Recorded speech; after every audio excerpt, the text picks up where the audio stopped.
जय सनातन, जय हिंद, जय भारत। समस्त देशवासियों के लिए एक सूचना है सनातन संस्कृति रक्षा दल की तरफ से कि अभी श्राद्ध पक्ष चल रहा है। पितृ पक्ष भी कहते हैं, श्राद्ध पक्ष भी कहते हैं। इस पक्ष में एकम से लेकर के अमावस्या तक जो जिसके माता पिता जिस तिथि को मतलब उनका शरीर शांत हुआ होगा, उनकी आयु पूरी हुई होगी और स्वर्गलोक को पधारे होंगे, तो अगर याद रहता है तो उनके नाम से उस तिथि को ही की जाती है श्राद्ध, अपने पिता के लिए या माता के लिए या दादा दादी के लिए। लेकिन समस्या ये होती है कि कोई कुल खानदान में कौन कब मतलब देहांत हुआ है किसका, तो उसमें तिथि की अंदाज़ा नहीं लगता। तो अमावस्या के दिन, अमावस्या आने वाली है, 4-5 दिन बाकी है, आप लोग देख लीजिएगा कैलेंडर में। अमावस्या के दिन सर्वपितृ अमावस्या उसको बोला जाता है। तो सर्वपितृ अमावस्या के दिन जो है अपने पितरों को तृप्ति के लिए श्राद्ध किया जाता है। विधि विधान से ब्राह्मण को बुला करके श्राद्ध कराना चाहिए और उसमें ब्राह्मणों को भोज भी कराना चाहिए, खिलाना पिलाना चाहिए। गौ माता की जो है उसमें ग्रास देना चाहिए, खिलाना चाहिए। और भी कौवा हैं, पशु पक्षी हैं, उनको भी उस निमित्त खिलाना चाहिए, क्योंकि जो हमारे पितृ हैं पता नहीं किस लोक में, किस रूप में, किस जो है योनि में है, तो इसलिए हर योनि की सेवा करते हैं। हमारा ये धर्म बनता है। उससे क्या होता है कि हम लोगों को सुख शांति और आनंद की प्राप्ति होती है। हमारे माता पिता तो हैं, मैं ओम गुरुचरण दास बोल रहा हूँ, राष्ट्रीय अध्यक्ष सनातन रक्षा दल का। तो मेरे माता पिता तो हैं, लेकिन फिर भी हम माता पिता का नहीं, अपने दादा दादी का और भी जो पूर्वज हैं उनके लिए मैं श्राद्ध मतलब कुछ न कुछ जो हमसे बन पाता है, क्योंकि ज़्यादातर हमें बाहर ही रहना पड़ता है। तो हमारे पिताजी करते हैं, घर में विधिवत करते हैं, भंडारा आदि सब कुछ होता है।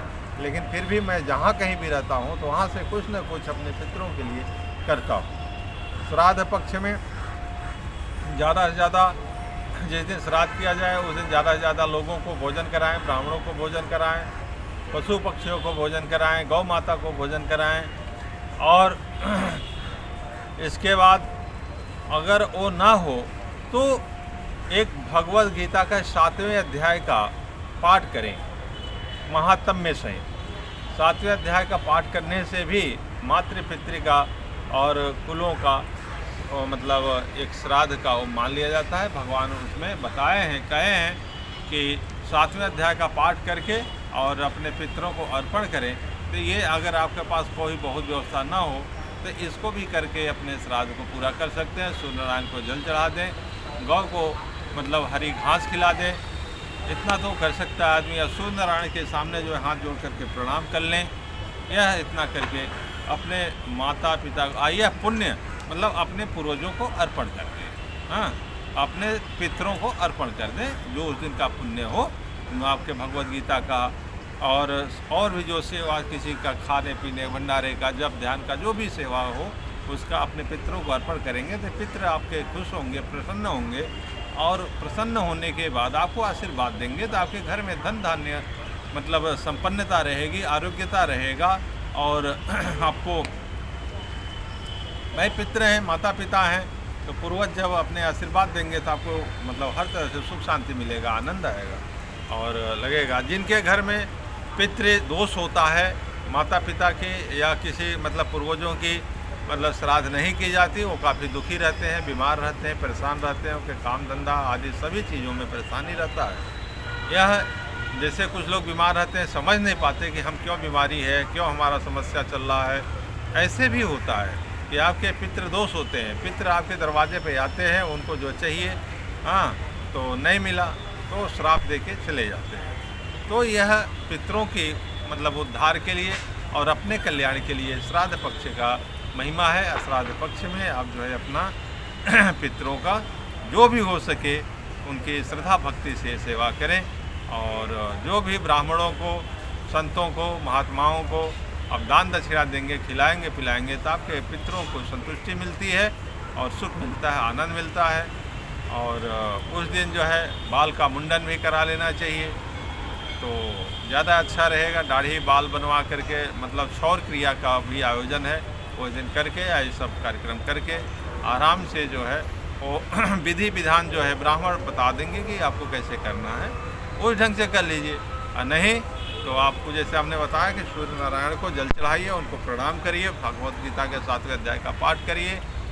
और इतना तो आदमी कर सकता है। कुछ नहीं है तो कम से कम सूर्य नारायण के सामने खड़ा होकर अर्पण करिए, सूर्य नारायण मेरे पास बहुत कुछ नहीं है, कोई व्यवस्था नहीं है, मैं मतलब असमर्थ हूँ, आप मेरी माता पिता को या मेरे पूर्वजों को मतलब सुख शांति दें, ऐसा उनसे विनती करें, निवेदन करें, प्रार्थना करें, तो इससे भी कल्याण हो जाएगा। लेकिन कोशिश करना चाहिए कि अर्थ के साथ अन्य जल, स्वर्ण, मुद्रा आदि सभी के साथ आप जो करेंगे अच्छा लाभ मिलेगा और उससे आपका घटेगा नहीं। और भगवान की दया से और पितरों की कृपा से आपका धन धान्य मजबूत होगा। इस ढंग से सनातन संस्कृति रक्षा दल के तरफ से मैं राष्ट्रीय अध्यक्ष हूँ, इस नाते आपको यह संदेश देना सनातन में बहुत ज़रूरी है। कुछ लोग ऐसा कहते हैं अरे ये सब कुछ नहीं है, आडंबर है, ये गलत बात है, आप उसके भ्रम में मत जाइएगा।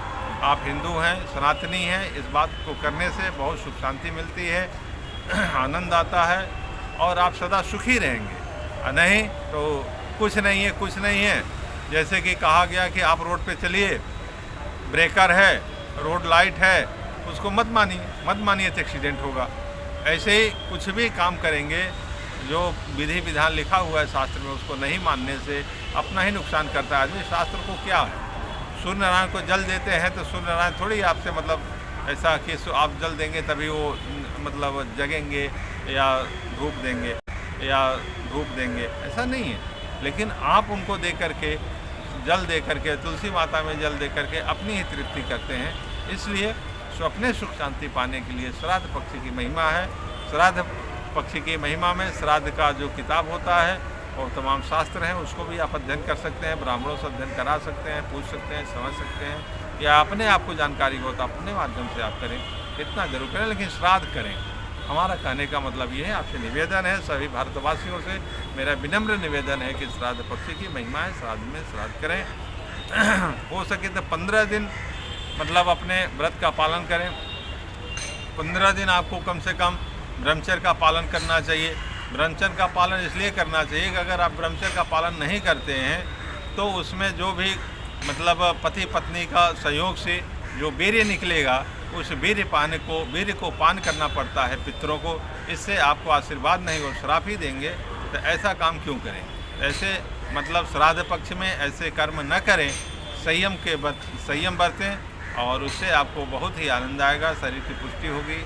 और ऐसे ही मतलब नवरात्रि में भी काफ़ी संयम बरतना चाहिए और अपने व्यवहारिक जीवन को भी मतलब थोड़ा तिथि त्यौहार हर कुछ एकादशी अमावस्या आदि को देख करके संसार व्यवहार में आप रहें और अच्छे से रहें, बढ़िया से रहें। भगवान यही चाहते हैं कि आप सुख रहें, सुखी रहें, संपन्न रहें।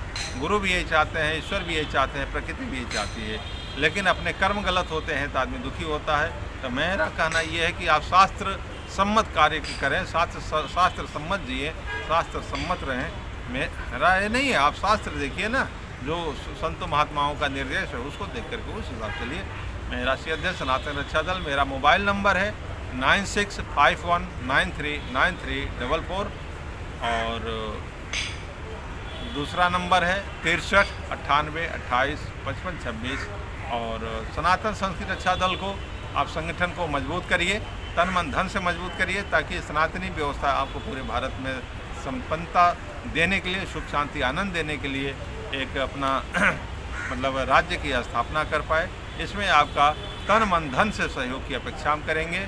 पार्टी का मतलब आपको जो 96 मतलब 96 51 93 93 44 ये UPI नंबर है। आप जो है गूगल पे, फ़ोनपे और पेटीएम आदि कहीं से भी कुछ से भी पेमेंट कर सकते हैं। आवश्यकता पड़ी तो आप जो है इसी यूट्यूब में आपको मतलब पार्टी का अकाउंट नंबर मिलेगा, IFSC नंबर मिलेगा, और उस पर भी आप जो है धन से भी सहयोग पार्टी का कर सकते हैं। काहे कि अर्थ के बिना कोई कार्य होता नहीं है।